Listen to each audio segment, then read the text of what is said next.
Dans la paracha de Vayetze, il y a une phrase célèbre et terrible. Il y a une phrase magnifique, je vais vous dire les deux. La dernière phrase, la paracha, quand Yaakov et Laban se séparent, chacun va dans son côté. Vayashkem Laban baboker, vayinashek l'banav v'limnotav, vayvayeretem. Le matin, donc Laban a pris congé de ses filles et de ses petits-enfants, les a bénis. Vayeler vayashov Laban limkomo.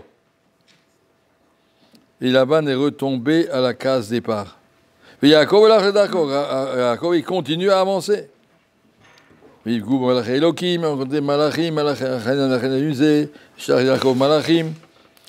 plus terrible, Laban, tu as vécu 20 ans. Tu as vécu 20 ans avec Yaakov. Tu as vécu 20 ans avec les femmes de Yaakov.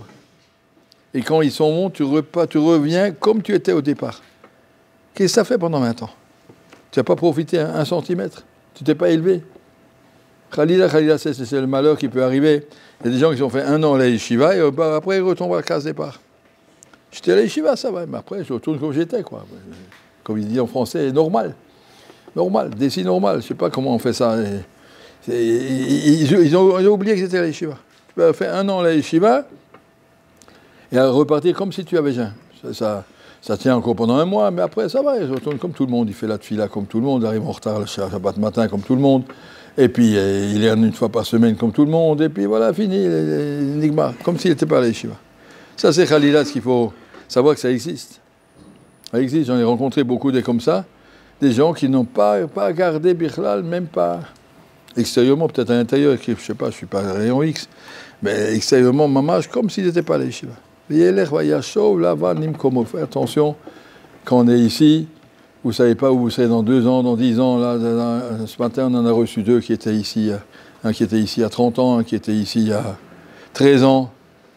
Eh bien, il m'a dit que les Maseret a étudié, ils étudient tous les jours, il y en a qui rabent d'une Keïla, on fait quelque chose.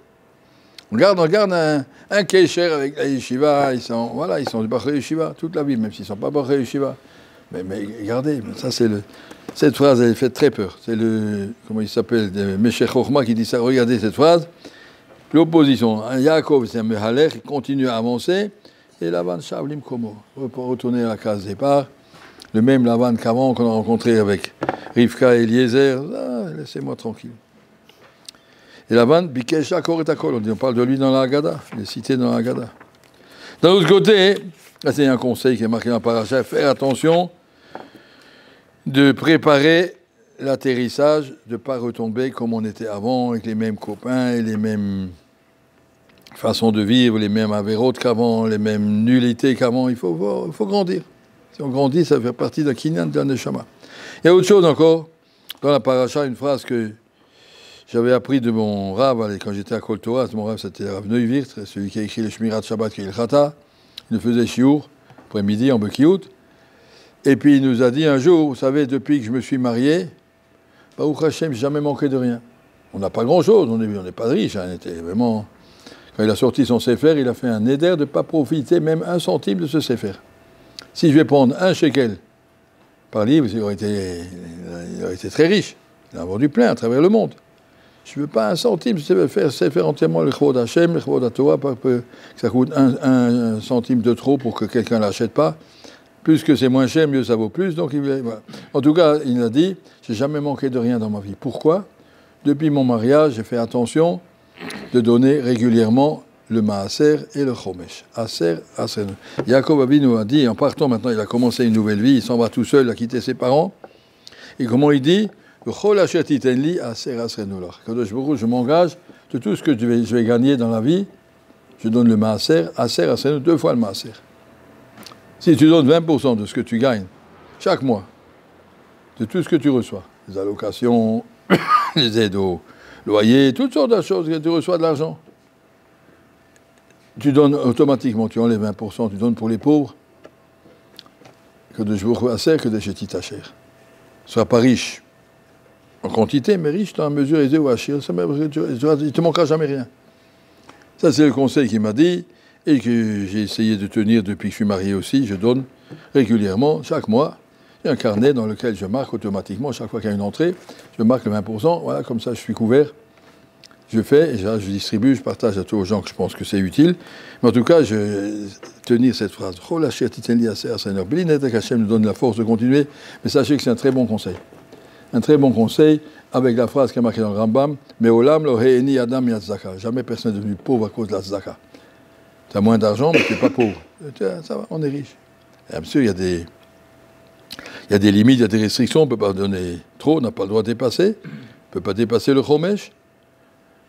Les 20%, mais en tout cas, voilà, la promesse à Yaakov Avinu. Moi, j'étais chez Rav Shach, je lui ai demandé, il m'a dit, Maaser, ça suffit, mais si tu donnes Chomesh, c'est mieux. D'après le Gaon de Vilna, on est chayav donner le Chomesh. Alors, vas-y, avance, ne te gêne pas, n'aie pas peur, avance.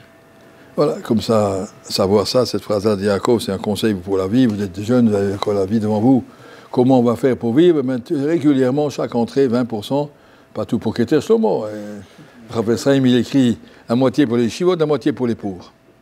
Il y a des pauvres, ça s'appelle Achnasat Kala, ça s'appelle Bikur Cholim, ça s'appelle, il y a des pauvres, Koupataïr, toutes sortes de choses, des caisses de pauvres, qu'on est sûr que ça arrive à des pauvres, pas que ça arrive dans les poches des organismes. Oui, des pauvres qui prennent des pauvres, donnent aux pauvres. Et les caisses de pauvres, la moitié pour les pauvres, la moitié pour la Torah. Ça sert à ça, nous. Nous attachons tous ensemble, qu'on soit zoré de prendre l'exemple de Yaakov Avinu. Amen.